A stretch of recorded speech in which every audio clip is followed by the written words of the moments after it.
Good evening, everyone. We are about to start another important discussion aligned with the Project Idealize 2021, powered by Ideamart. I warmly welcome you all to this first unfoldment of the mentoring session series. I'm Johanna Basinger, moderator for today's session. There is a famous saying that goes like, ideas are commodities, but execution of them is not.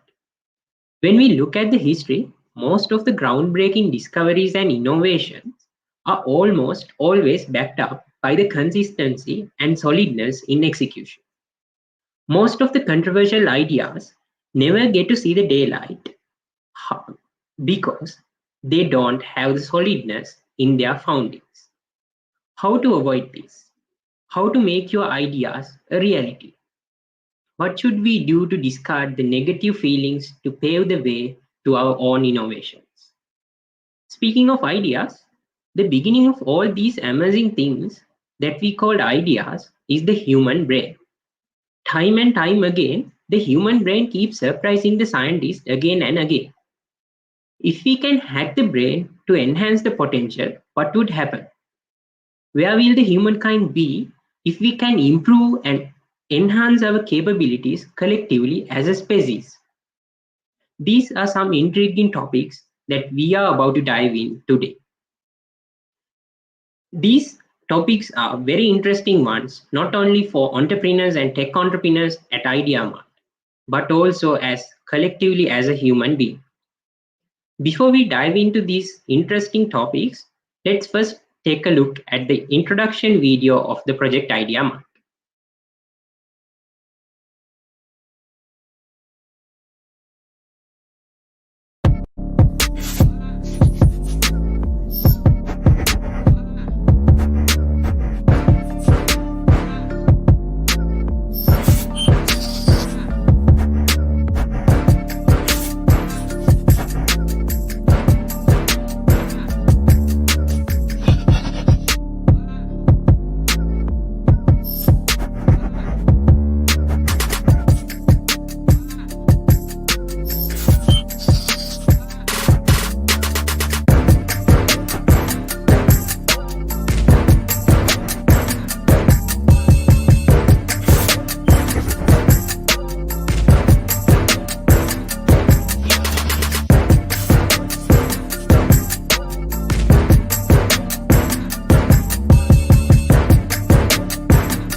Event Launching an event of this scale is never possible without the immense support that everyone can't see behind the stage. First of all, we would like to thank our beloved sponsors for helping us make this event a success. Our title partner of the Idealize is Ideamart. Dialog Axiata PLC is Sri Lanka's premier connectivity provider. Ideamart, a global award-winning platform for developers and content providers presented by Dialog Axiata PLC, is the startup ecosystem enabler of Dialog Axiata PLC, making available telco APIs, thereby allowing third-party tech entrepreneurs and entrepreneurs with an idea to join, utilize telco assets, create their own mobility services, and monetize them with zero risk with no upfront fee. Ideamart's ecosystem is 15,000 plus strong, which consists of both tech and non-tech services providers, offering 20,000 plus services to consumers in 6 mobile operators across multiple geographies, while having the potential to reach 25 million subscribers. Their mission of fostering innovation and technology entrepreneurship throughout the Ideamart platform and its 15,000 strong local developer community. Next, our banking partner is Hatton National Bank. Hatton National Bank is a premier private sector commercial bank operating in Sri Lanka with 251 branches spread across the island. The bank has been internationally recognized by the Asian Bank magazine as the best retail bank in Sri Lanka on 10 occasions from 2007 to 2017. The Banker magazine of the UK named HNB as the Bank of the Year in 2012, 2013 and 2017. HNB is also placed among the Banker's top 1,000 banks in the world. HNB is actively involved in retail banking, corporate banking, international banking, treasury and project financing.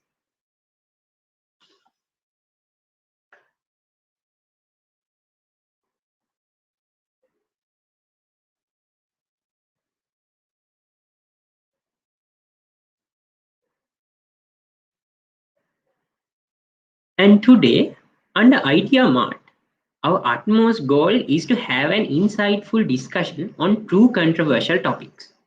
They are brain hacking and hustle. Interesting, right? When looking through the biomedical standpoint, the brain is still mostly a mystery for the most part. So we are going to dive into these topics. Before that, we are about to start a controversial conversation with one of the significant public figures in the Sri Lankan context. Let me warmly welcome our guest speaker. Our first guest speaker of the event is none other than your famous YouTuber of Techtrack show, Mr. Malinda Alahakoon. He is currently working as a lecturer in Swinburne University of Technology and also is Sun certified for mobile application development in January 2007 and Java programmer in September 2005. Malinda Alahakoon is serving in the academic world as a lecturer with a unique and innovative teaching style, having in mind the objective of lighting a bulb for the future. Being a competent communicator, he possesses a natural skill in writing verbal communication, as well as in inborn talent to build up positive relationships among people. In addition, he is the founder of the Transforms Studio, a pioneer in video production in Sri Lanka. He is also a program host, sharing his expertise among the online community in his unique style.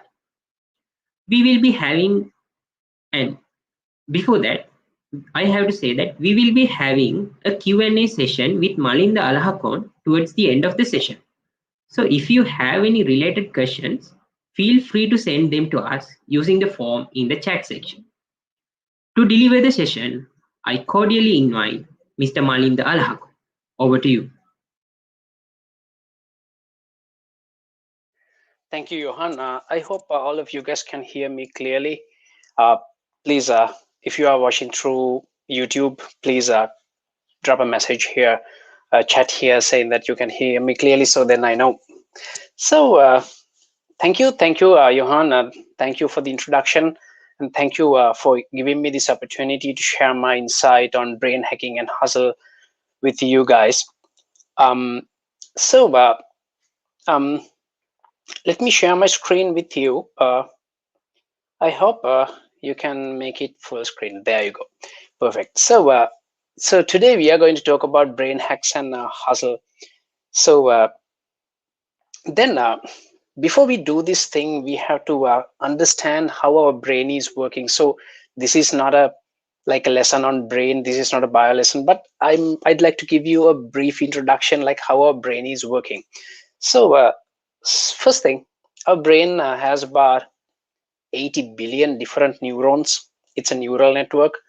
It's designed for store information, process information in a very unique way, and we are trying to mimic those things in computers too these days. So that's why we are trying to build artificial intelligence. So our brain has a 80 billion, maybe up to 100 billion different neurons, and those neurons are connected in a very specific way in our brain. We call those things synaptic connections. So in our brain, we have trillions and trillions of synaptic connections around those neurons. If you take a look at the neuron, inside the neuron, all of these informations are flowing as an electrical current, like using ions and electrons. But the magic here is, in our neurons, we have this little thing called a synapse. Synapse is a connection between two different neurons. They're not directly connected. There's a gap. So why there is a gap? So that's also an interesting question. Like if I were designing some kind of neural network by myself, I wouldn't keep this gap, because this gap is going to be a major performance hit in the entire system. But that synapse is there for a very good reason. So inside the neuron, everything is going as an electrical signal, but in the synapse, everything should be converted into some kind of chemical signal and pass through the synapse and then go to the receptors in the other neuron, and then they become electrical signal and go through the neurons again. This synapse is there for a couple of reasons. One, if there is a synapse inside like between the synapse, like the chemicals are flowing, we call them neurotransmitters. Like if you won't remember that, like remember it like it's not that important. But synapses are there for a very good reason.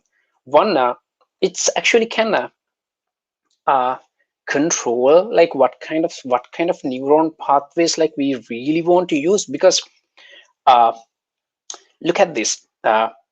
In our brain, there are 80 billion neurons. Like if you fire up all of those 80 billion neurons at the same time and all the synaptic connections, you will evaporate. Like our body cannot provide that kind of energy to the brain. Like even now, like you're sitting on a chair, I am sitting on a chair. Even now, our brain is consuming like 30% of the energy generated in our entire body. Like the rest of the body, all the muscles, all the organs are consuming the remaining 70%. The tiny brain is consuming like maybe 30% of the energy created by your metabolism. So brain needs so much energy. Like brain is always in the energy saving mode. And the other thing, the brain is a general purpose intelligence. We cannot call artificial intelligence. It's general purpose intelligence. That means the brain can adapt to new situations. Like let's say today you are swimming. When you're swimming, your one neuron pathway is working towards swimming, and when you're swimming, it's getting better and better. When you start playing guitar, so you're not really good at playing guitar when you start doing it, but soon like you'll be like, you don't really have to play the guitar, it's happening automatically because that neuron pathway is like so strong now. And when you're not playing guitar for extended period of time, like you lose your touch. I'm pretty sure that many of you guys have that kind of experiences. Like you're doing something and you're really good at it, and you stop doing it for like maybe 1 year, maybe 6 months, maybe even longer. Then when you try to do it again, it's kind of difficult for you. That's because our brain is like focusing on mostly used neuron pathways and kind of disabling, not fully disabling, like reducing the strength of our neuron pathways which you are not using. So if you want to do something, if you want to be really good at something, you have to understand that you have to give some effort, you have to give some time and effort to strengthen those neuron pathways which you really need to strengthen. So first thing, our brain is not designed to do one thing. Like we have single purpose intelligence. So back in 1980s, back in 1990s, so computer scientists try to build thinking machines, artificial intelligence. One classic example would be this chess machine like called Deep Blue. So this machine managed to defeat the chess champion at that time, Garry Kasparov, the dude in this photo. But that computer can only play chess, like cannot do anything else. But our brain is not like that. When you're playing chess, your brain can play chess. When you're playing something else, like let's say you're playing Pong, then your brain can play Pong. So your brain can adapt to any kind of situation. We call this thing neuroplasticity. The neuroplasticity is kind of arguable topic, but there are some evidence like which we can use to accept the fact that there's such a thing called neuroplasticity. That means your brain can actually change to a new situation and create new synaptic connection to support that task. So that is the background, people. Our brain is a general purpose intelligence. It can adapt to any kind of situation, and sometimes your brain can run simulation inside the brain without any kind of external inputs and come up with various different ideas and test those ideas inside the brain in a virtual environment. That's why we sometimes dream. So that is the idea of brain. So I think I already explained that your brain is in energy saving mode. Then when you want to do something, let's say today the organizing committee, few days ago, the organizing committee invited me to do this speech. So to do this speech, I had to prepare this content. I had to prepare my storyline. I had to write a small script, and I had to organize all my points, and I had to come up with this lighting setup and my laptop, microphones, and everything. So to do all of those things, I had to purposely think, right? When I'm purposely thinking, I'm using my willpower. So that means you have to use your willpower if you're purposely doing something. Like when you're studying, when you're practicing something, if you want to go to grocery, you have to use your willpower. So most of the people try to do everything in a day, like everything throughout the day using willpower. Like, okay, I want to do this, I want to do that. But let me tell you people that your willpower is a finite resource. Like you can't like use willpower to do everything. The willpower is like a battery. Like if you use it, like it's gonna drain. If you use it more, it's gonna drain even more. At a certain point, you don't really have willpower anymore. Then you have to sleep. When you sleep, your willpower battery will automatically getting recharged. So then the next day you can use your willpower more. So when you're using your willpower, you have to be super careful. You have to be super careful where you are going to spend your willpower on. So that's one common misconception. Lots of people think that like if you want to be successful, if you want to do something, if you want to be a better person than who you are today, you have to use your willpower. But yes, you can use your willpower, but willpower is a small proportion of your brain. Like you can't use willpower to do everything. So you have to be super careful with the willpower. And sometimes in your brain, there are different components that you can use to automate stuff. Then you don't really need willpower to do those things. So that's what uh, so this willpower is usually processed in your this area. We call that the neocortex. So the neocortex is our conscious brain, or we call that the thinking brain. The thinking brain is thinking and come to a very solid logical conclusions. So something like if I ask you like what's a 7 plus 5, so you send that information to your conscious brain or the thinking brain. The thinking brain is getting 7 and 5. Okay, we have to do the addition, then it'll give you a precise answer. But your conscious brains are when the conscious brain is making a decision, it's using a little bit of willpower. When it's making another decision, it's using a little bit of willpower. Then your willpower battery I was talking about before is slowly draining. So some research says that in courts, like you know, like in a court, there's a judge has to give some kind of sentence during a court session. So some research, some statistical research is proving the fact that like most of the judges are giving less death sentences in the morning. They're giving more death sentences in the afternoon, because by the afternoon their conscious brain is so tired because they have made so many critical decisions. Some critical decision, it's between someone else's life and death. So their conscious brain is tired. So that's why probably they are giving more death sentences in the evening. So that is the conscious brain. The conscious brain is like a classical computer. It can get some input, process it, and give you precise and logical answer. But in your brain, we all know that we have this thing called subconscious brain. And most of the people think that the subconscious brain is a magical thing. It's not a magical thing. It's actually a unit between your ears. We call that the limbic system, amygdala. And there are several components. If you did a A-level bio, you probably know what I'm talking here, way better than I do. So there are several components here. They are actually processing your feelings. Your feelings are processed between like your ears. There are several units there. And your heart is beating, right? Your heart is beating. And did you ask your heart to beat? I'm pretty sure that none of you guys did. Your heart is beating anyway.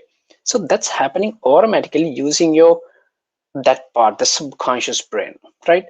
Then your eyelashes are working and your blood is pumping and your immune system is working and you're breathing and lots of things are happening here. And when you wake up in the morning, you brush your teeth, right?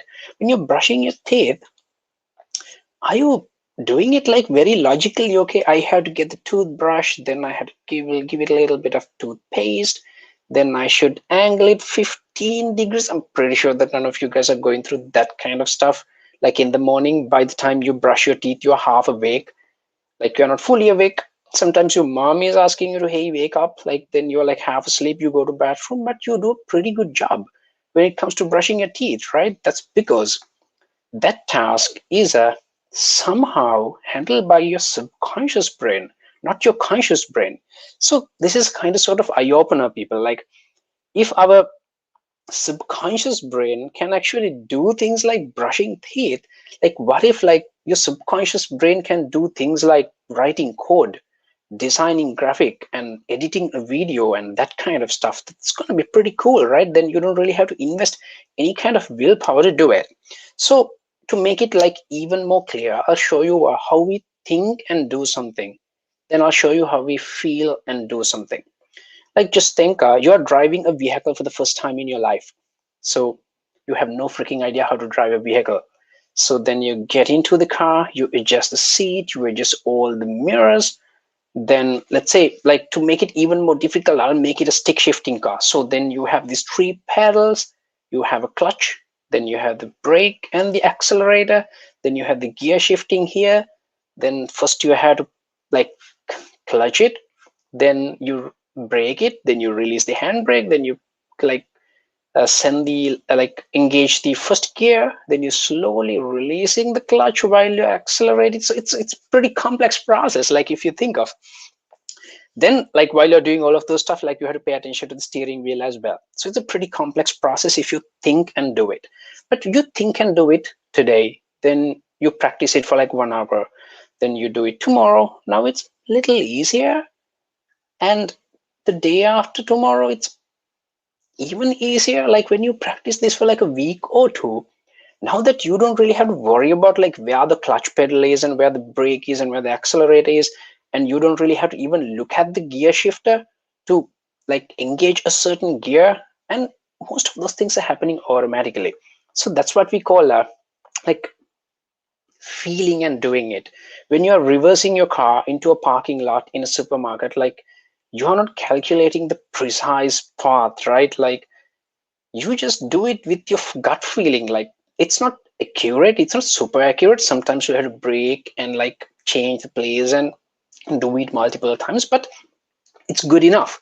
So people, like if you want to do something for the extended period of time, and if you want to do something, if you want to master something, you can't do that with your willpower, right? You can't do that with your hard work. And you have to program that. You have to program that routine into your feeling brain or the subconscious brain. Then whether you like it or not, it will happen automatically. Let's say you want to wake up every day at 4 a.m. and you do it today, and it's going to be a horrible experience to wake up at 4 a.m. Then you do it tomorrow. Now that you're using willpower, like let's say today you wake up at 4 a.m. Now most of your willpower is already gone and you feel like shit, and you don't feel like doing anything else because your willpower is drained so much. But the next day it's little easier, the next day it's getting little easier again. So after a certain point, you don't even need alarm clock to wake up at 4 a.m. because now that it's registered, it's programmed in your subconscious brain. So that is what we have to do here, people. So that is the difference between using your willpower to do something, or using your thinking brain to do something, or using your feeling brain to do something. So this is what I like to call the willpower versus the flow. So if you are practicing, if you really like to play guitar, if you really like to play piano, or if you really like to edit videos, or maybe if you really like to write code, and sometimes like in the morning around 9 a.m. you start writing code. Let's say you start playing guitar or piano, and you play guitar for some time and you check the clock again. Now it's 4 p.m. So I'm pretty sure that most of you guys have that kind of experiences. Like when you're doing certain stuff, you lose the sense of time, right? But when you're using your willpower and do something, you never lose the sense of time, because then the time is going even slower. Like if you force yourself to do something using willpower, then you check the clock, oh, it's still 9:15. Then you do a little bit more work, like let's say you're studying for an exam or something, then you check the clock again, it's still 9:20. Like it's the time is not even going. But when you're doing something you truly care about, you truly love, and you're truly good at, you lose sense of time. So this flow state is critical for you to do anything great. Like using willpower, you can solve small problems and limited number of small problems per day. But if you get into this flow state, you can do magic. Like you can do like things that this human civilization have never seen before. So this is the thing, people. Different people connect with the flow state in a different way, and there are lots of factors comes into play when you're doing this thing, because you can't, like, let's say you want to play cricket, like let's say I want to play cricket, and I have to get into flow, like to play cricket. Like I have to be like Sanat Jayasuriya. When Sanat Jayasuriya is playing cricket, like he's not really thinking, right? He's feeling everything and he owned the ground. There are lots of factors like comes into play, like when you're uh, connecting with your flow, because like maybe you're trying to connect with the wrong thing, like then you can never go to the flow state. So you have to find where you can flow. So this is a pretty complicated process, right? Sometimes like when you try to code, you use your willpower and you code and you're okay, but still, like even after like few months of coding, you still have to use your willpower to code, then we have a problem, people. So if you code for few months, then you should be able to go to that flow state and you forget everything else. You look at your computer screen and everything else is a blur, and you don't even feel the time, you don't even want to eat, and you're coding, and you have to get into that kind of stuff to master something, be really good at it. So I have to stress people, like you can't go into flow state with anything. Like you have to connect with the flow state. To do that, you have to use your willpower, because you don't know, like maybe you're good at coding, maybe you try coding, and when you are doing coding and you can't connect with the flow state in your mind.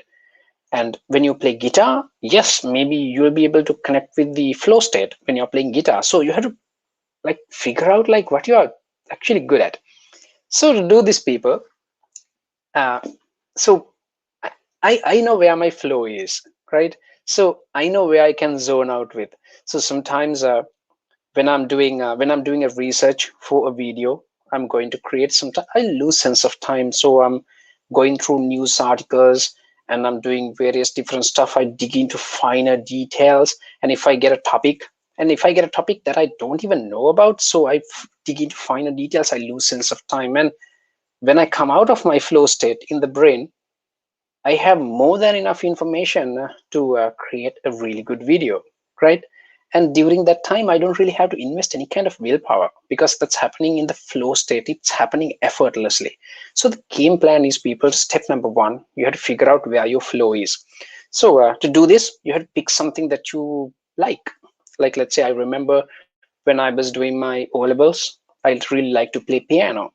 And I tried to play piano, and in a very short time, like in 3-4 months, I figured out that I'm really bad at playing piano. So then I dropped it. It's fine, right? Like if you're not really good at it, no point of focusing on that. So then I start playing guitar. I figure out that I'm okay with the rhythm guitar. I'm not very good with lead guitar. So like that, like you have to do something, and you have to do something and check whether you can connect with the flow state. So the game plan here is, people, do something very consistently every day for extended period of time, right? So you can't try something today, try something uh, maybe tomorrow, the day after tomorrow, then you're thinking like, okay, this is not my cup of tea, then that's stupid, right? You have to try this for extended period of time. Like, so the game plan is here, people. So let's say you want to wake up at 4 a.m. It's a simple task. You want to wake up at 4 a.m.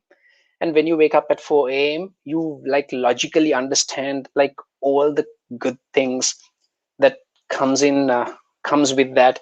And like I don't really have to explain. Like, like waking up at 4 a.m. is pretty cool. Then you have like more hours in the morning. You can be more productive. So that part is cool. But you don't feel like doing it, right? So you wake up at 4 a.m. and you feel like shit. Like, why should, then you are always asking like, why should I do this thing? That's because that's a struggle between your thinking brain, that means this part, and this part, the struggle between your thinking brain and the feeling brain. Your thinking brain clearly understand waking up at 4 a.m. is pretty cool, but your feeling brain like to chill, like eat something, like watch a movie, maybe Netflix, and eat more, like sleep more. Like that's how your feeling brain is programmed for, like chill. And because doing something like building a great civilization is not essential for human survival, right? So if you just want to survive, like you don't really have to do any of these things. Like, like all the animals, they survive, right? So they are not doing any of those things that we are doing, but we are doing like greater stuff. We are visualizing the future. So all of those things are happening in your thinking brain. So this struggle between thinking brain and the feeling brain is always there. So let's say you want to wake up at 4 a.m. You do it today. Somehow, now that most of your willpower is gone, but still you are going to do it the next day. By the third day, you'll find it like much easier, right? But still it's super difficult, but it's not difficult as it used to be like 3 days ago. Then you do this for 2 weeks ish, like 10 days, I'll say. So these numbers are like not concrete numbers, like depends on people. But let's say after 10 days, waking up at 4 a.m. is much easier, right? You wouldn't complain so much about like, okay, I have to wake up at 4 a.m. It's much easier now. Then you do the same thing for 3 weeks. That's gonna be 21 days. After 21 days, it'll be a normal thing, like drinking water, eating your breakfast, like waking up at 4 a.m. is just a normal thing. So if you then continuing that habit further is you don't really have to invest so much willpower. Now that you need a little bit of willpower, but if you continue this thing for like 66 days, again, like these numbers are not concrete, so depends on people, but these are like averages found on various different researches. But let's say 66 days, 3 months, let's say less than 3 months, 2 months. In about 2 months, this will become some kind of addiction.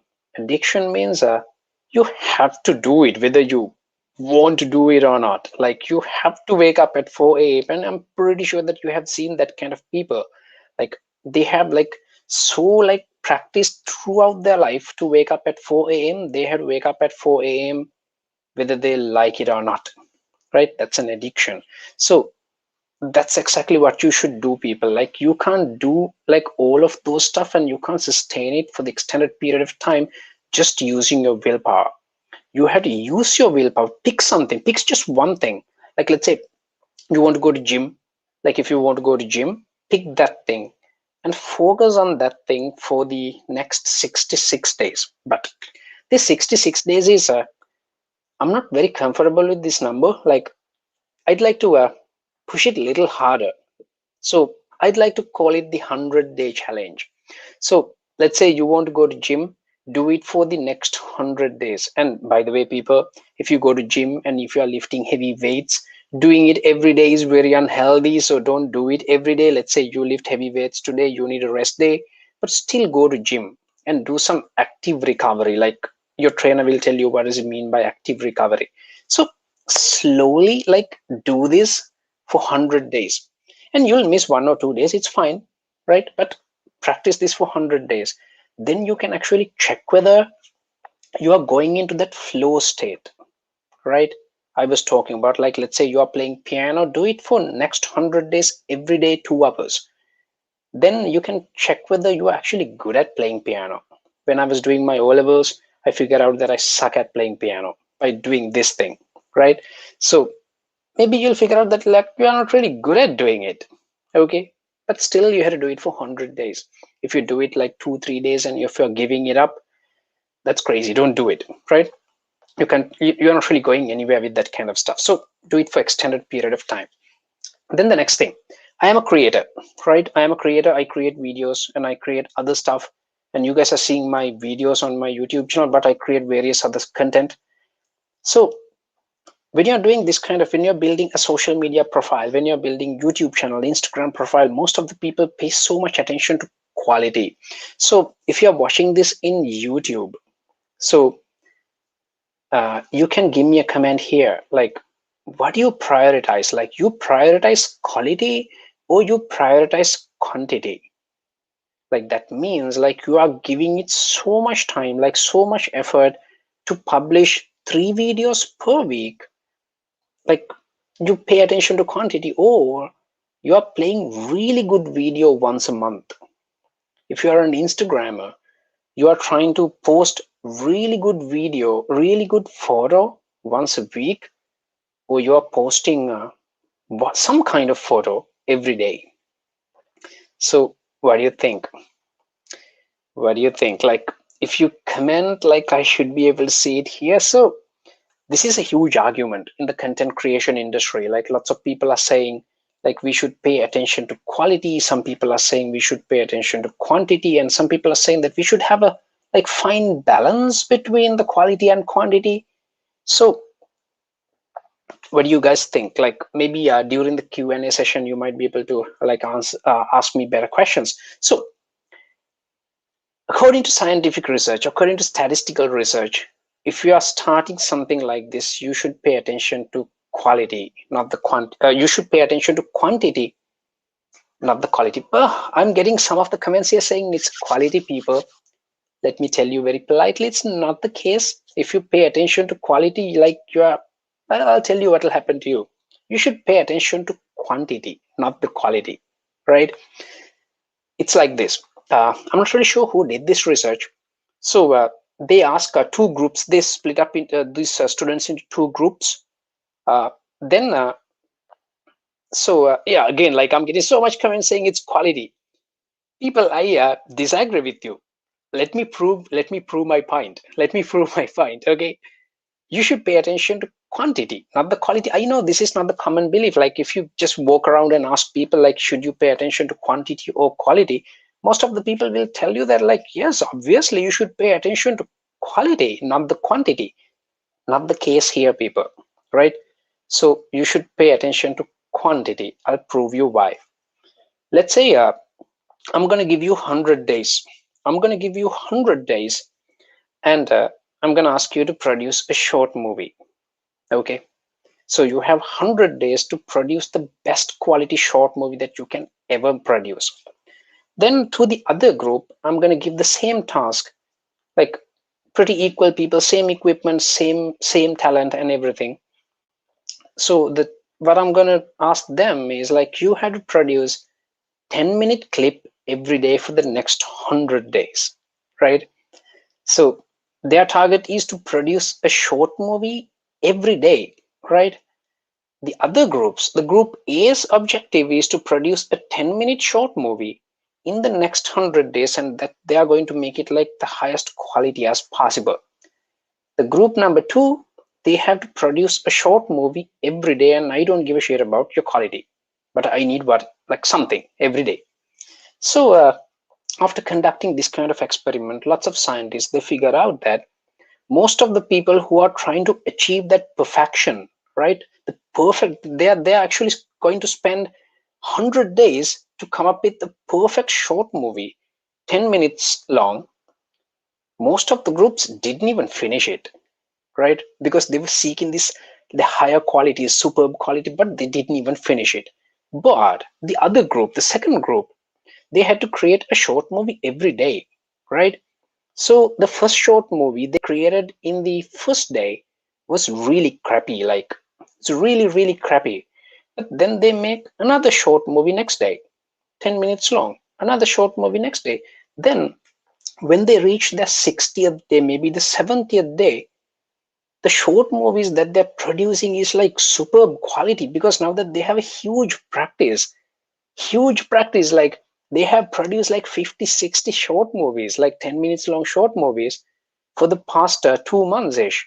So now that they know exactly like how to handle the light, how to modify the light, how to move the camera, like how to edit it, and then they know, like they have so much experience doing it.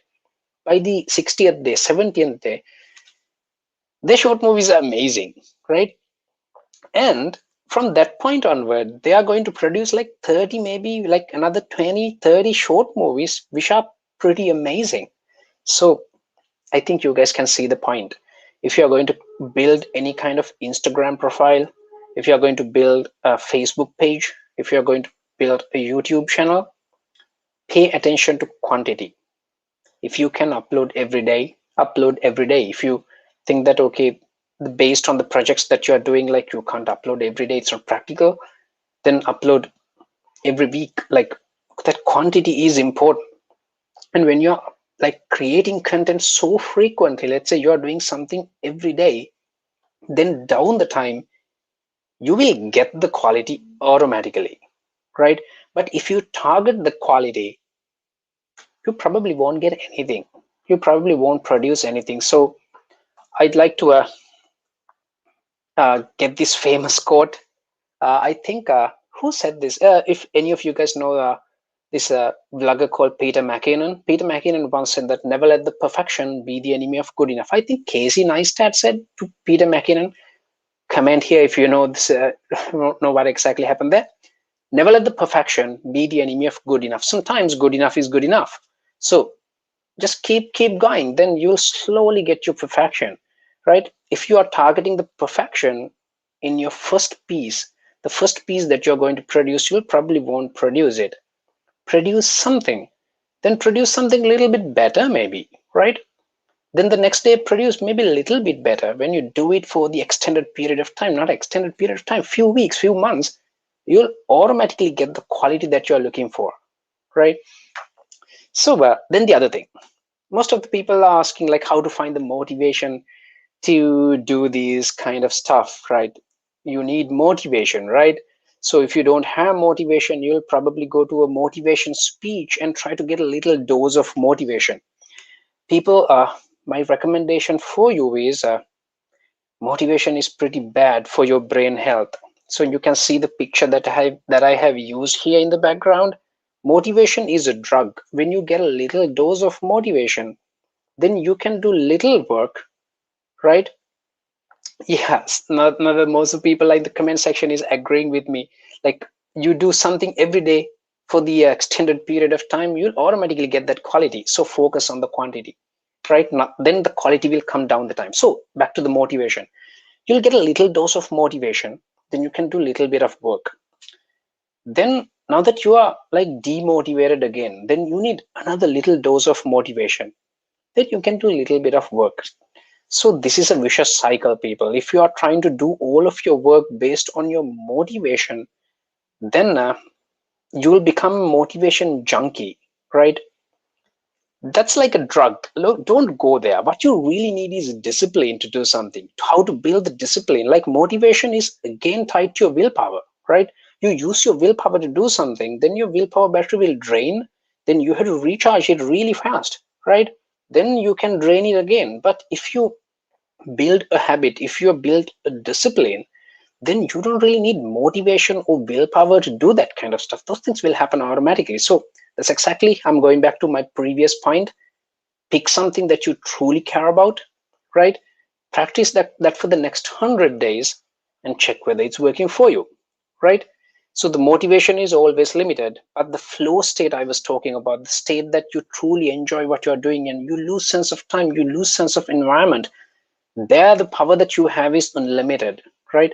But the motivation is tied to willpower, it's limited. And if I talk about the brain science, your thinking brain, your neocortex, when it's taking like a subconscious brain, when it's taking decisions, it's consuming power, and the power is limited. But your feeling brain, your limbic system and your amygdala and that kind of components is working all the time. Like when you're sleeping, when you're eating, they're working all the time. Like they won't get tired.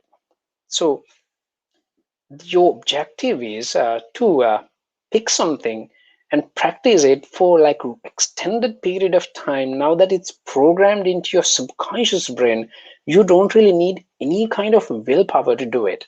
So then you can do it for the rest of your life without any kind of effort. So then when we try to pick something, then I ask you to pick something and do it for the next 100 days. When you're picking something like this, most of you guys are like confused with your education and the skill. Should I study it? Should I get some kind of certification for it? Or if I have skill, is that good enough? Like, so when I was scrolling through my Facebook feed for the past few months, I noticed that most of the people are saying that like, if you have skill, the education doesn't matter much, right? It's actually kind of true, because If you have the skill, your education, certificates, your degrees doesn't matter much. But again, people, like, that's the trend. But my job is to tell you the truth, not the trend. It's wrong, right? You should have education and then you should have skills.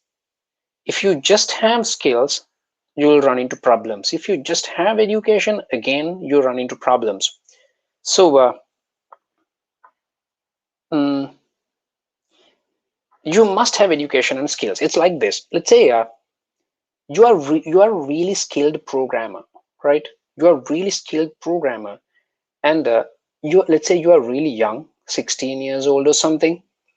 Unless you are really skilled, like you have done something amazing and you get the attention from the entire planet, then it's a different case. But let's say you are skilled, but at a certain point you want to get a job. Now that you have only O levels, but you are really good. You are really good coder, but you can't even get the interview, right? Without any kind of education qualification. Get my point? Like, you are a really good programmer, but how can you even get an interview to get a job? But look at the other side of the table. You have a master's degree in okay, forget about master's degree. You have a degree, and you have mastered the art of, like, you have studied programming. You're an okay programmer because otherwise you can't get a degree. You have to program something, but you are not a skilled programmer, like really skilled programmer. Then you have a degree, and you have a degree, you have a shiny degree from a really good university. Then you can easily get an interview, and you might be able to go through the interviews. But people, then you can get the job too. But even though you get the job, because you are not a really skilled programmer, you can't get a promotion. You'll stagnate in the same position for a really long time, and then you'll hate programming, and lots of things will happen. So that's exactly my point, people. Like, if you just have skill, it's pretty difficult to show the world that you're skillful, right? If you have education, it's really easy to show the world that you are educated, but it's very difficult for you to perform, right? So you should have the education and the skills at the same time, right? So if you're doing a degree, do the degree, continue it, and get the shiny degree certificate, because that's going to get you an interview, right? You might be able to go through the interview, but you have to develop the skills too. The skills are the stuff that you're going to make you a really good programmer and get that promotion. So when I was working with, like, most of the people who recently passed out from universities, I noticed that most of those people got really good education. They have a shiny certificate, but when it comes to skills, they're not very good. And at the same time, I have worked with really skilled people without any kind of educational background. That some of those people find their way because they're the lucky people, but most of the people can't position themselves in the correct place in the society because they are skilled and they can get the work done. But it's pretty difficult to advertise what they can do, right? So people don't fall into trends like do a degree, get a degree certificate, because it's very easy to live your life with a degree certificate rather than without a degree certificate. But at the same time, you have to develop your skills too. Like, when you get a degree certificate, when you have a master's degree, maybe it's really easy for you to get a job, like get into job. But if you want to get promotions and be really good at that, you have to develop your skills, right? How to develop skills? That's exactly what I was talking about. Like, you practice it. You have to practice it and get into that flow state and do it for 100 days. So move on. So then uh, it's kind of harsh, people. Like, I'm calling these stuff stupid questions, but this is the best way to communicate this thing. So when it comes to this argument between education and skills, uh, people ask me stupid questions. Like, people ask stupid questions all over the place in social media. And, like, when I say, like, this kind of stupid question, like, drop a comment here if you have asked this kind of stupid question at least once in your lifetime. Even I have asked this stupid question from other people when I was after my A levels and after my degree, before I start my degree. So one stupid question is, uh, if I do this degree, can I get this job? It's irrelevant, people. Like, there's no such a thing. Like, that's not how this planet work. Like, you do this degree, you can't get this job. Like, there's no such a thing. And if I do this degree, can I get this much of a salary? Again, like, they're like two different stuff, people. Like, I can't even begin to relate, right? It's like if I do 10 push-ups, can I go to Mars? The number of push-ups that you're doing is not really relevant to like your trip to Mars, right? So to go to Mars, you need a rocket which is capable of like transporting you from Earth to Mars, but number of push-up is not really relevant. So your degree is not really relevant to the job that you're going to do, right? Loosely relevant, not tightly relevant. Then people asking like, if they're asking the question in the other way, like, to get this job, can I do this degree? Again, there's no such a thing, people. And your salary is highly depending on your skill, not your degree, because your degree is giving you the job. Your skills are giving you that promotion and the pay raise. So like, don't fall into that kind of traps, right? So sometimes like when you're going through this newspaper, if you want to get this job, do this degree. Not the case. This world is like not functioning that way. So forget about this stupid question, but build a skill, right? If you truly care about something, if you truly care about some specific field, do it anyways, because that's where your flow state is. Because I remember when I was studying machine learning and artificial intelligence, pretty much everything I studied back in 2009 was like theoretical. Like, there's no jobs for artificial intelligence back in the days. Like, it was purely theoretical, but I did it anyways because I truly care about it. And when I'm studying machine learning and artificial intelligence and that kind of stuff, I don't really feel like studying, right? I don't really feel like studying, and I am in that flow state. I forget the environment, I forget the time. You should pick something like that, then you can be really good at it. If you become really good at something, jobs, like finding a job is not really a task for you. Jobs will come to you. Like, you should build that kind of insane skill, insane qualification, insane value. Then things will attract you. You don't really have to go and apply for jobs and go to interviews and go through a tedious process. Like, when you create that kind of value, people will notice you. So don't fall into those traps. Education is important, skill is important.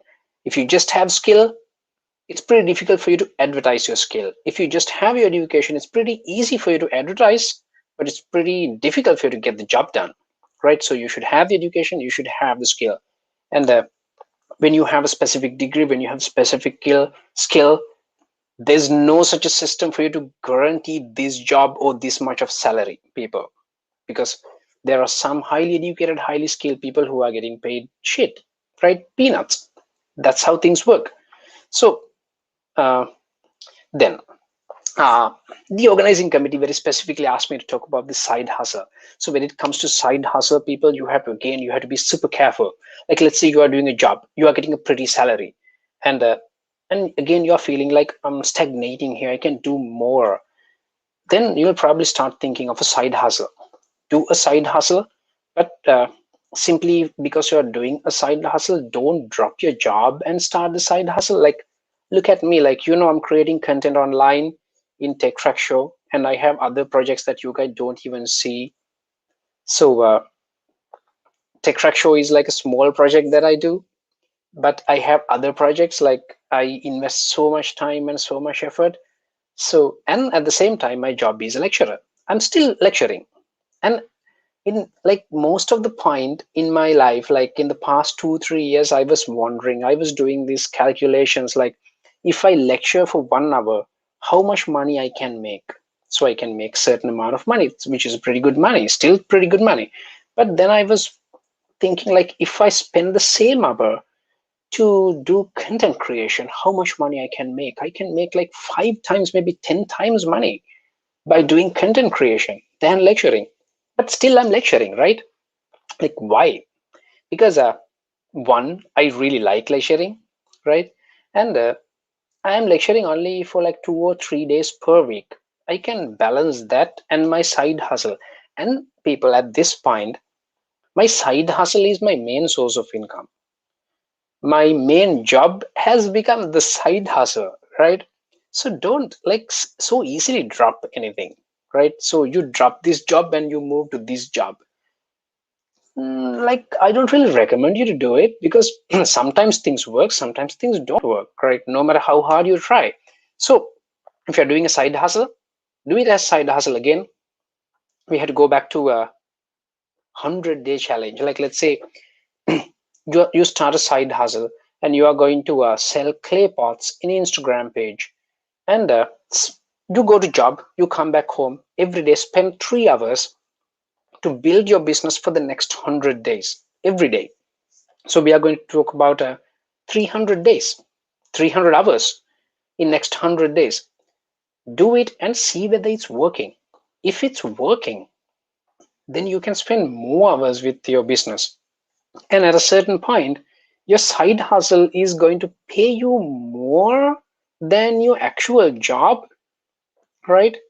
Then you can decide like whether you're going to drop this job and go with your side hustle and make that your main business, or like you're going to balance it out like the way I do, right? Still, I do my job and I do my side hustle. Now that my side hustle is like there, like it's making like so much money compared to my other work, but still I do my job because one, I like it, and I know it's there.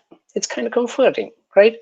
So then lots of people want to be success. So when it comes to success, we are talking about motivation, hard work, sleepless night, and you have to set targets and you have to achieve targets and most of those things. And people, I kind of disagree, right? So like, if you like, most of the people are hardworking, right? Most of the people are spending sleepless night, and most of the people got targets. But why, like, most of the people can't be successful? There are a lot more factors. There are a lot more factors around these things. One thing, most of those things we can't change. So if you take a look at my story, right? So if you take a look at the way I look, so there, I'm just trying to prove the point that there are lots of things that you can't control, right? So one thing, like, I have this pretty good ability to look at complex information and build connections and simplify it and present it, right? So that's why I am a science communicator. That's why I'm a lecturer. So how did I get that kind of ability? If you meet my dad for 5 minutes, you'll figure out like where did I come from, right? My dad is way better than I am. So he's so good. He's so good at looking at very complex information and sum it up and like simplify it and explain it to anyone. So I got that ability through my genetics, right? So can I control it? It's a genetic gift. Can I ask for it? Can I develop it? I don't really think so, because I got it. Because I got it, I'm using it, and I'm pretty sure that all of you guys got your own genetic gifts. So that's exactly why I want you to practice something for the next 100 days and figure out like whether you're genetically gifted to do it. If you're not, do something else, right? Do something else, because like there's no such thing that you should do this specific thing. You had to find your flow state. You had to connect with your flow state. So then your environment, because I was raised in a middle class family. So my mom and dad, they provide me like all the basic stuff like food, clothes, and good education and everything. If I were born in a really poor family, like, then probably like most certainly my life will be different than this one, right? So there are environmental factors, and I had a really good group of friends. They always support me. Really good group of teachers, and if I talk about all my past bosses, like, you have horrible stories like when it comes to bosses, but all of my previous bosses, they support me, like they push me to be a better person. So if I had at least one horrible boss, then I'd be a different person today, right? So there are lots of environmental factors that you can't control, but what you actually can control is yourself, right? So you had to figure out where your flow state is, where your genetic gifts are, where the places that you can perform the best. You go to that kind of place and perform. Like if you can't play piano like me, if you suck at playing piano, stop playing piano, start playing guitar. So if you are really bad at coding, stop coding, start graphic designing maybe, right? If you are really bad at presenting to a camera, don't do it, do something else, right? Because there are lots of things that you can do. Maybe you are a gifted esports athlete, you are a pro gamer, then go and game. So but you have to find that thing. To find that thing, you have to try that thing for 100 days, people. Because we are going back to this 100-day thing, because I can't stress enough. Because if you try something for a few days and you drop it saying this is not my cup of tea, that's stupid. Don't do it, right? You don't even have the you don't even have right to say that I'm bad at this by trying it for like few days, right? If you really want to check whether it's your cup of tea, do it for the next 100 days every day. Then after that 100th day, you can say, yes, playing piano is not my cup of tea. I'm not going to play piano ever again in my entire life. Then you have the right to say that. But if you try that for a few days and you drop it, you never know. Okay. Then people, again, I'm saying you can't create the flow state. It's a magical thing, right? It's connected with your genetics. It's connected with your parents, your family, and your friends and your school, and lots of environmental factors and the country that you are living in. Like let's say you are living in a country in Sri Lanka, the per capita is around $4,000, right? So if you try to create more than $4,000, it's going to create so much friction for you to create that kind of money. But let's say you are living in a country where the per capita is $40,000, then it's pretty easy for you to reach this average income, right? If you're trying to make $40,000 in Sri Lanka, then that's going to be pretty hard, right? It's going to be pretty hard in Sri Lanka, because in Sri Lanka the average is around $4,000. Your environment matters in some cases, right? So accept all of those things. Sometimes shit happens, but you have to figure out where your genetic gifts are, where your actual skills are. To do that, connect with the flow state. Like you can't create the flow state, you have to connect with the flow state, right?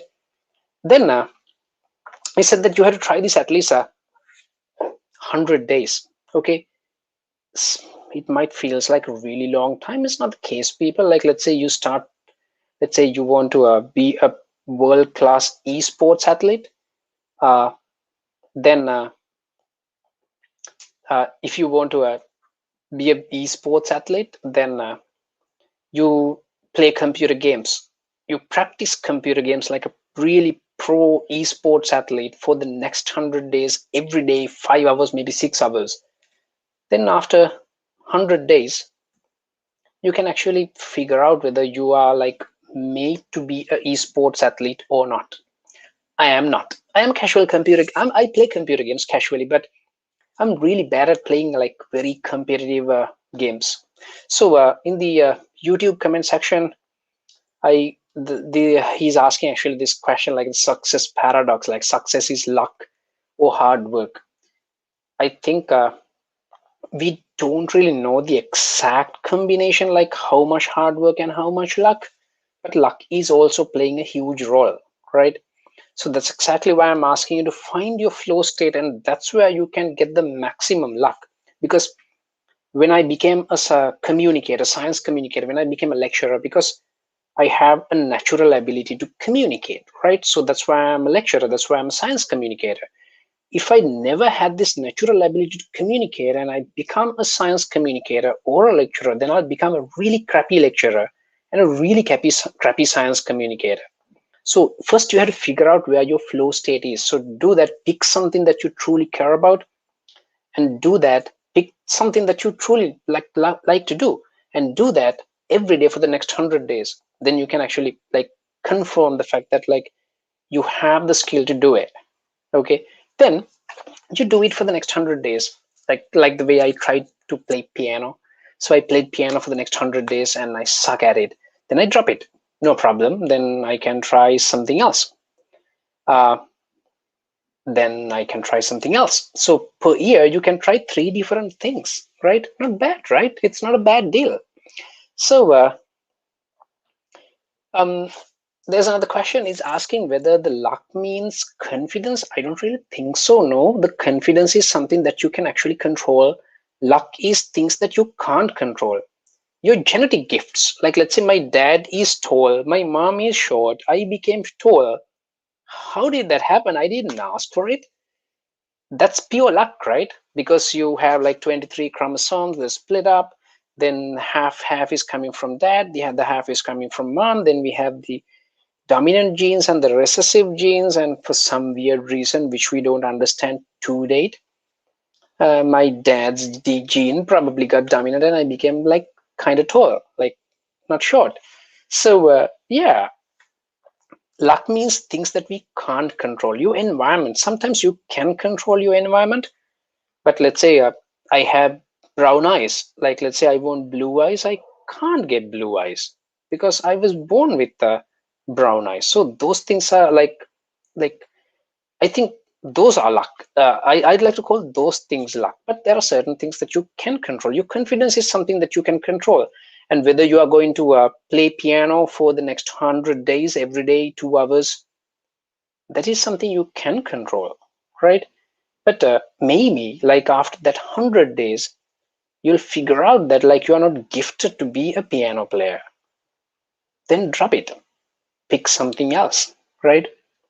And if then you can try playing guitar. Like let's say you play guitar, then you practice that for the next 100 days and you figure out that like, okay, like I can be an okay guitar player, but I'm never going to be a great guitar player. Then drop it and pick something else. So you can try 3 things per year. So let's say you have like 5, like 3 or 4 items in your like dream jobs. Like let's say you want to be a coder, you want to be a graphic designer. Like if you like pick the top 3 and try those things in the next 365 days. Like you have 65 days bonus to watch Netflix and do all the other stuff, because you need 300 days to try 3 different things, and then you can actually figure out where you can actually go to flow state.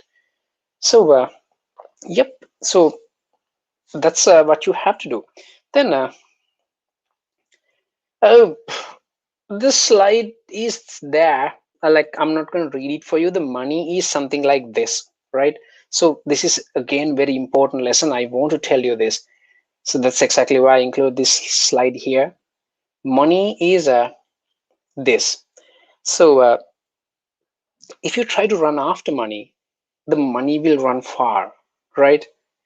But if you create some kind of insane value, the money will come to you. So that is the next thing that you should do. Like now that like you went through all of those 100 days streaks, like you figure out that, okay, I am a really good programmer, right? You can program without investing any kind of willpower, and you can build like, you can code like breathing, right? You forget time, you forget environment. So then create some kind of insane value using that skill that you have. Then you'll attract money. Like if you try to go after money, your life will automatically push into really dark place. Like if you like to draw, if you like to design and create a great value, amazing value, then you'll attract money, right? So yeah, like I can share my story with you guys. I remember the time that I started my YouTube channel. When I started my YouTube channel, I didn't really have any kind of commercial intention behind it. So I just wanted to share my stories, I cannot really say knowledge. Like I wanted to connect with other like-minded people on social media. That's exactly why I created YouTube videos. So then when I was creating YouTube videos for a few months, I got few requests from some companies saying, hey, Malinda, like, could you please produce a similar kind of video for our company? Then I said, sure. I have never done that kind of stuff before.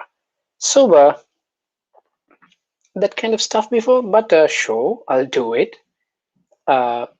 then I did it. Then before I do it, I asked like how much money you are willing to play. So they proposed some unbelievable amount of money, which I didn't even expect. So I said, sure, I'll do it. So how did that thing happen? So Red is asking this question in the YouTube comment section, like what is behind my success? My success, like I figure out where my flow is. My flow is where when I collecting information and building like it's storytelling. Like I like to tell stories and I like to collect lots of complex information, simplify it, put it in a format of story and communicate to other people. That is my flow. Like when I'm doing it, don't really feel I don't really feel the environment. I don't really sense the time is flowing, and I don't really feel like I'm working.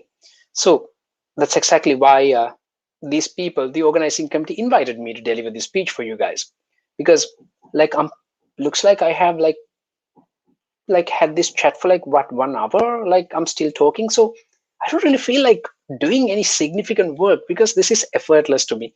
That is why I read. First, I figure out. My flow state, then I create some values around it. I have a YouTube channel, so I have created some value there, so then other people notice that value, and then I can attract money. When you attract money, uh, you'll actually figure out that sometimes like in your environment there are some obstacle which is preventing money like flowing into you, so you have to pay attention to those things. If you notice something like that, then you should clear it up. So I noticed that at a certain point I didn't have a company registered. So I registered a company, then it's easier for lots of other companies to issue a check to me, right? But I am still creating content. I'm doing the things that I love to do. But I made things easy for like money to flow into me. Then sometimes when people are like requesting me to do a sponsored content, I have a set of rules, I have a set of guidelines to do it. So then I create a small graphic, so then I can share that with my clients. Then I create a little email template, I can share that with my client, then they don't really have to ask like lots of questions from me. So I made those things little easier. Like if I notice any friction to money to flow into me, I remove it. But I never do anything for money. I create a value and attract money. Then things are much easier. Uh, so another question, like I really like this question. Finding the flow of life or finding the purpose of life, are they both or they're different? Finding purpose of life is I think it's a bigger thing. Like why are we here? Why are we on this planet Earth? And why did we born? Like I think that is like if you're asking that kind of question, then you're seeking the purpose of life.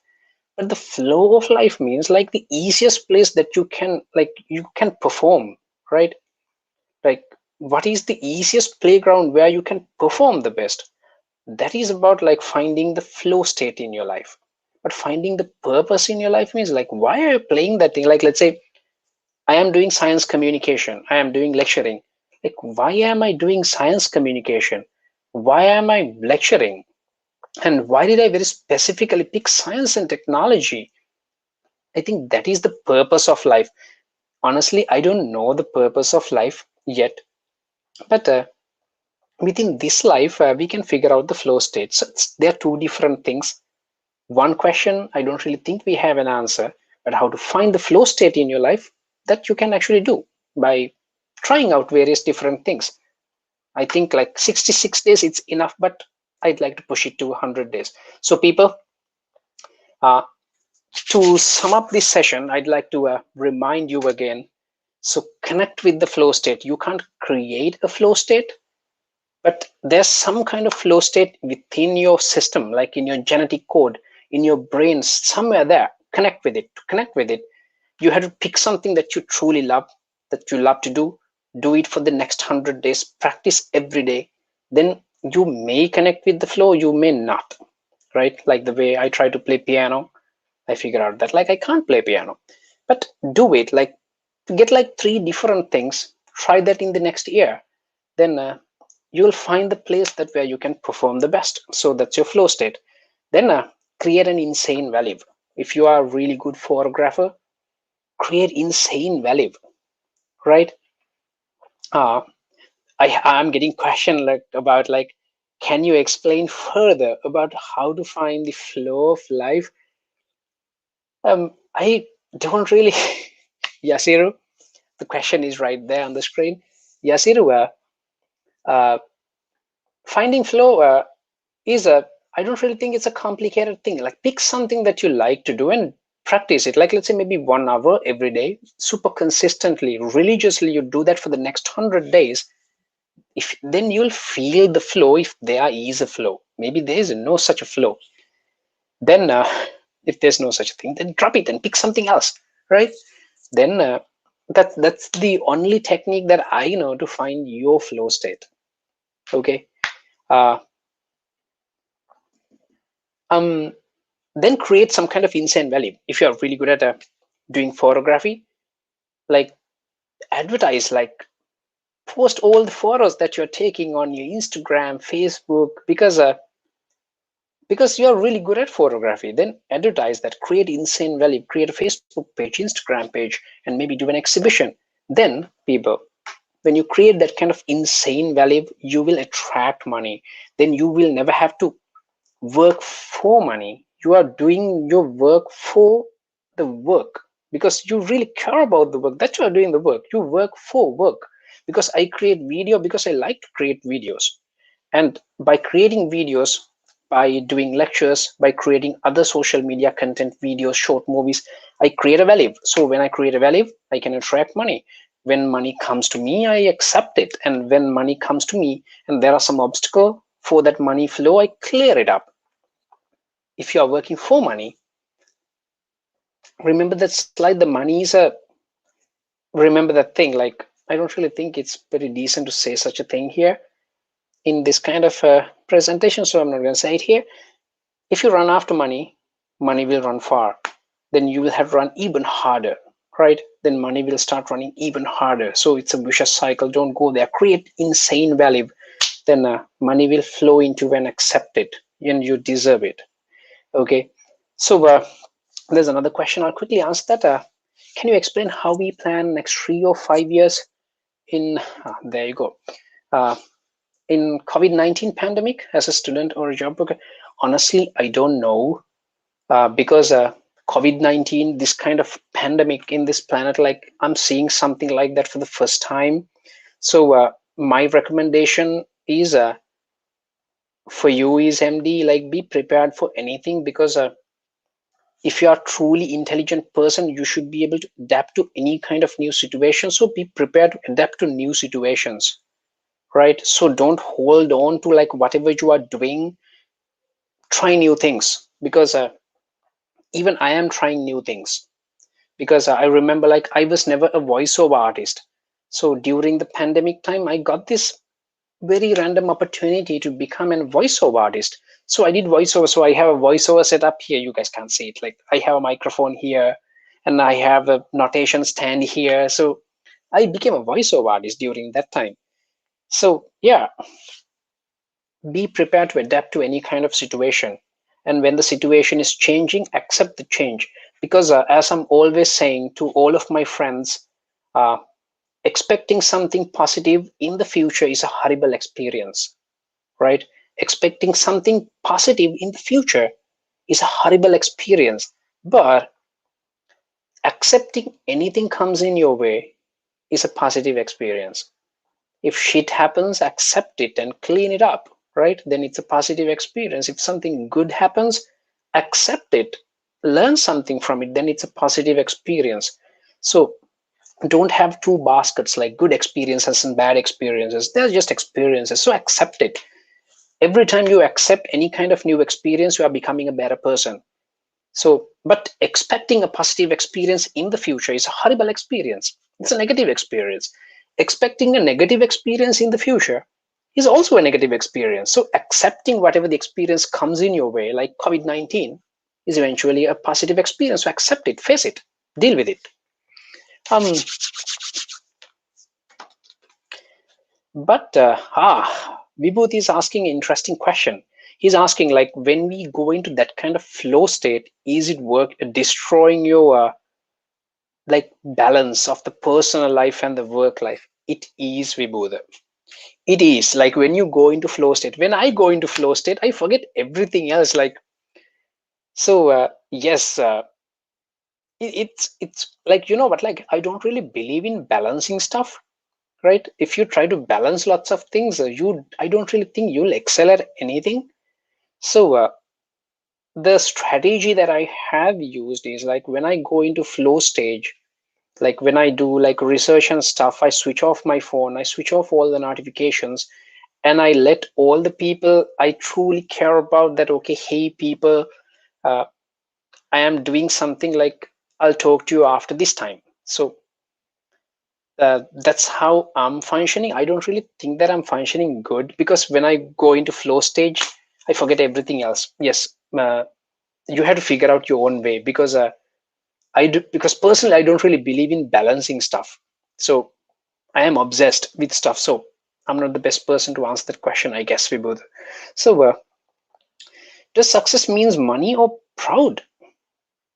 I don't really think so, because I think the success is staying in the flow stage. Because when you are in the flow, when you are in your zen, when you're in your zone, I think for me, that is the ultimate bliss. When you do something you truly care about, and you're really good at it, when you're doing it, you lose the sense of time, and you're adding some kind of value to the society, and at the same time you're making money. I think that's where the happiness is. Who, like, 5-second rule, Tilina, the 5-second rule, thanks for the moderator put that on the screen. So Tilina, the 5-second rule is it's a cognitive technique that we are using. Like, you know, like your feeling brain is always like to chill and eat something, sleep something, like sleep more, eat more. So your feeling brain is always like to chill, but your thinking brain is always visualizing the future. Sometimes we are using this 5-second rule. It's a coming from this book from Mel Robbins, 5-second rule book. You all should read it. So that book is explaining how to like temporarily disrupt your feeling brain, do counting like 5, 4, 3, 2, 1, and you stand up and move. When you do that, your feeling brain is also slowly following. Like, let's say you want to go to gym, you can use this technique like 5, 4, 3, 2, 1, and like get the gym clothes and move out of the house. Then you can actually go to gym. So you're slowly like disturbing your feeling brains, the comfort zone. Then you move. In brief, yes, you can use it, but I strongly recommend all of you guys to read that book, the 5-second rule by Mel Robbins. um hmm I think I answered some questions too. I think we have more questions from Google form. I think we shared a Google form too. uh, um the Johan, like, if you have that kind of questions. Thank you, Mr. Malinda. Thanks. It was an insightful session, a much needed session, I think, for our Idealize participants. I think countless number of myths and undiscussed topics were debunked during this session. Before, I think most of the questions were already answers from the chat section by Mr. Malinda already. But before moving on to the questions from the Google form, we have a small promotional video from our banking partner, HNB. Let's just go to that before the question section, Q&A section.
Well, we are moving on to the first question from the Google form.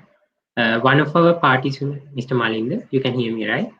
Yep. One of our participants is asking, I feel like days are running so fast, so how to make them go slower? Why am I having these feelings? Your days are going fast.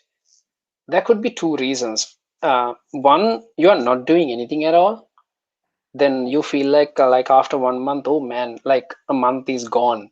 So that's one reason. The second reason, maybe you're doing something super interesting. When you're doing something super interesting, you don't really feel like spending time, like you lose sense of time. But if it's a second case, no problem, keep doing it. If it's the first case, you're probably not doing anything at all. And you are like so addicted to instant gratification. So in that case, you have to break that cycle and pick something, like do something you're truly good at and add some value to the society. Then if that be the case. But then again, like if you're in a flow state, like I was talking about, then you lose sense of time anyways. So then actually it's a good thing. Thank you, Mr. Malinda. It was actually a problem that I have myself, being stuck Right. in the home as a COVID-19 victim. So we are moving on to the second question. He's asking, there is a story going around that most of the university students are becoming insomniacs. Why is that? Some tips for uni students. Right. Most of the university students are becoming insomniacs. Okay. Um, I think the entire human civilization is becoming insomniac because I remember when I was a kid, we used to sleep at like 8 or 9. Like the entire country sleep at 8 or 9. But now that even I sleep around 12, and some people sleep around 1. If it works for you, it's okay. But you have to get a decent amount of sleep because, as I told you, because your willpower is getting recharged during your sleep and your memory is getting organized during your sleep, and you should get a healthy sleep. And I strongly recommend, like if you are getting shorter sleep like the way I do, so usually I sleep between 4 to 6 hours, 6 hours tops. So then use this kind of like sleep tracker. Then you can monitor your sleep, like how deep your sleep is and everything. But if you're sleeping for like 7 8 hours, you don't really need this kind of sleep trackers. So if you're sleeping for shorter periods, monitor it. If it works for you, it's okay, because every individual is unique. It seems being a night owl is becoming the new normal now. I know, right? So, I know. yeah. Yeah. So we are moving on to the third question. Though we create quality content, there is no space in the audience.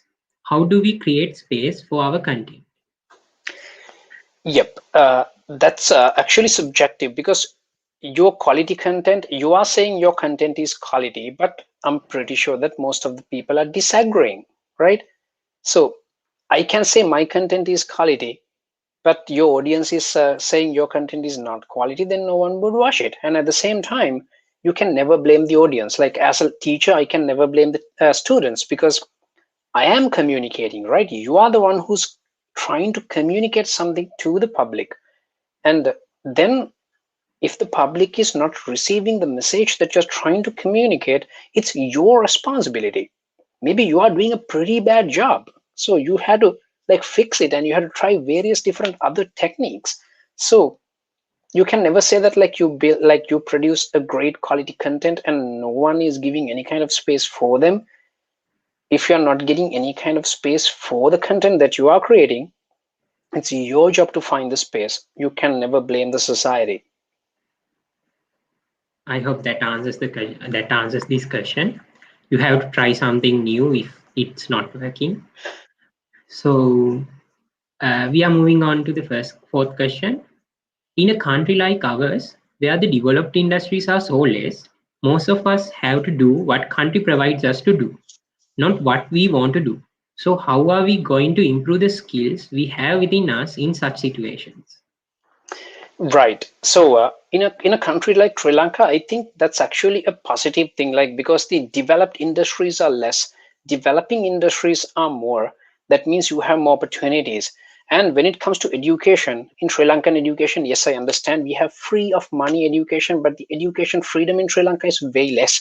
But now that we have internet, so as long as we are connected to the other places in this planet, whatever the facilities provided in Sri Lanka doesn't really matter much. So if you want to get a good quality certification from another country, all you need is a laptop and an internet connection. So if you think that skills that you are, the education that you're looking for is not available in Sri Lanka, go to some online learning platform and study it, learn it, and practice it, and get a certification too, maybe.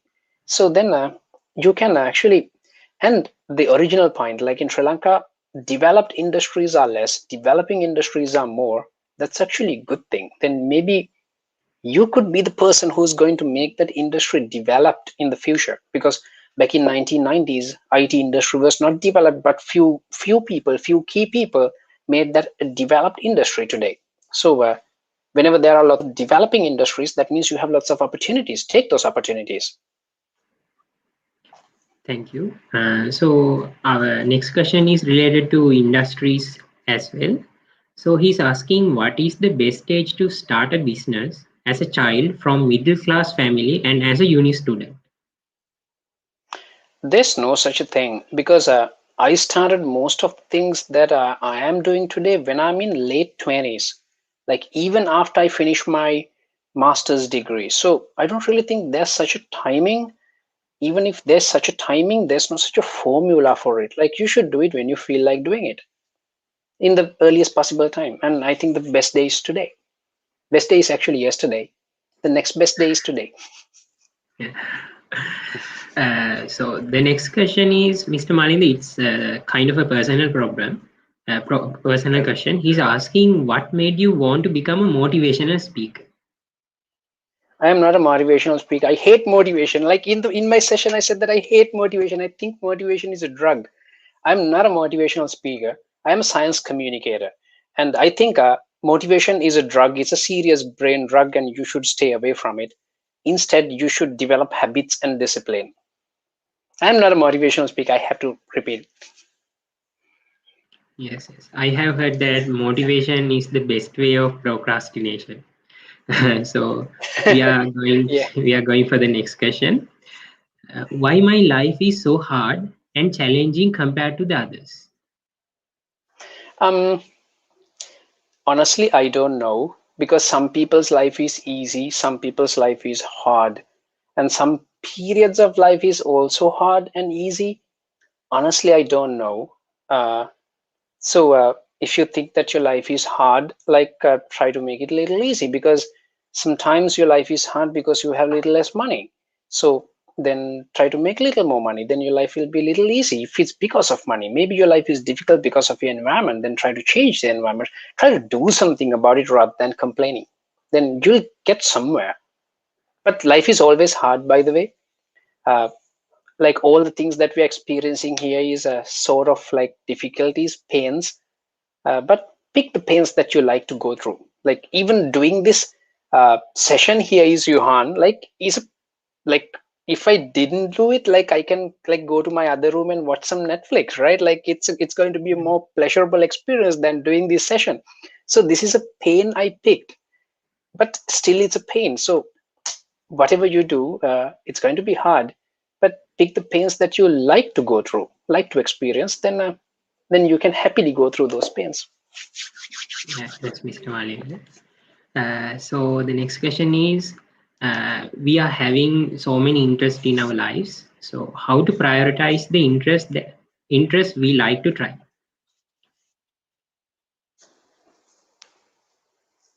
Again, try it. Like that's exactly what I said with in my during my session 100-day challenge. Pick something and try it for 100 days. Check whether you can zone out with it. If you can zone out with it, that's probably your cup of tea. Then do it. Then create insane value and attract money. Yeah, so the next question.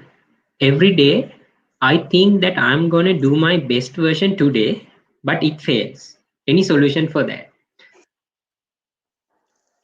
I'll repeat the question. Probably you should change your strategy. Yeah, I actually got the question. So probably like uh, it's a kind of difficult question to answer. Like here, drop me a message in my Instagram. I'll try to help you.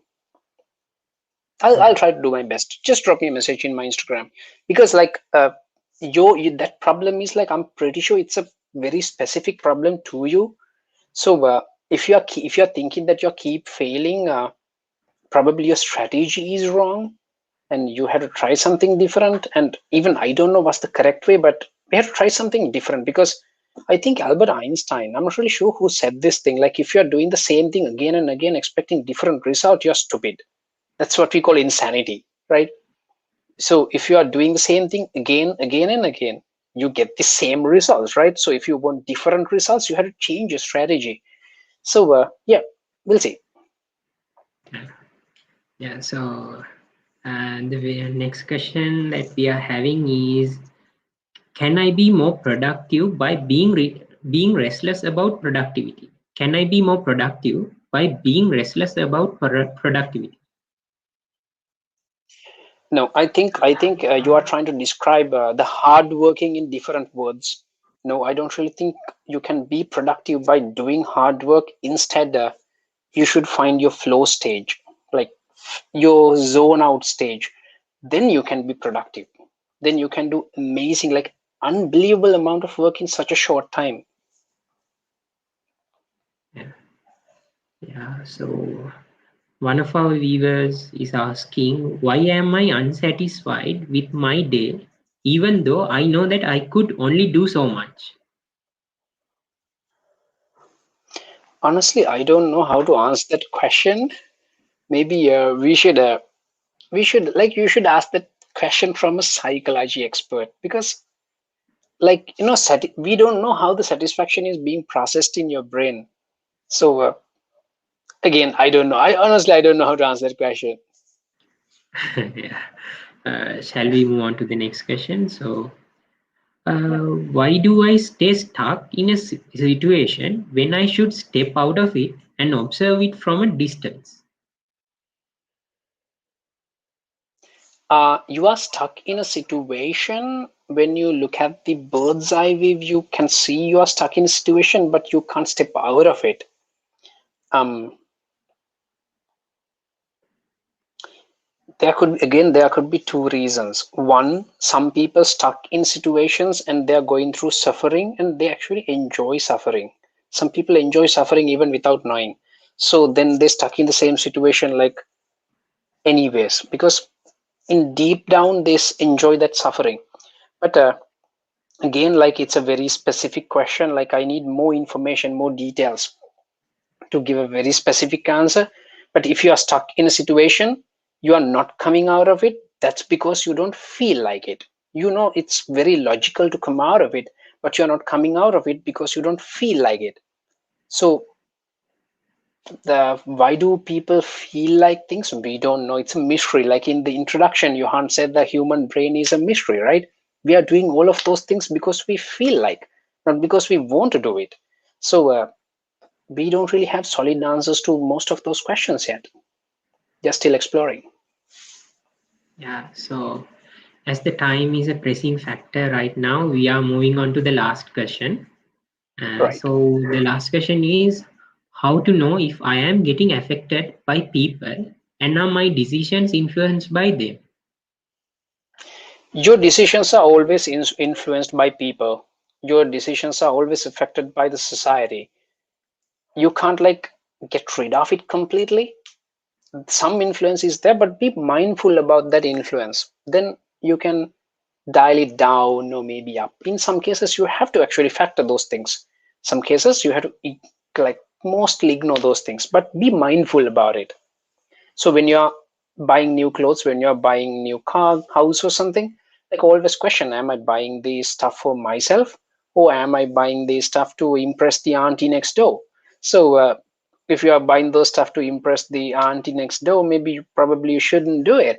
But if you have a serious need to impress the auntie next door, then go ahead and do it. So it's fine. It's fine. Yeah. Yeah. Thank you, Mr. Malinda Alahakoon, for an enlightening and entertaining presentation on the mysteries of the brain and why we feel what we feel. Now we know how to be motivated when we are not.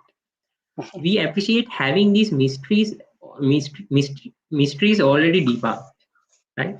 Your ideas on how to utilize the willpower and how to break the boundaries of the perfection through giving attention to the quantity despite the quality is especially useful.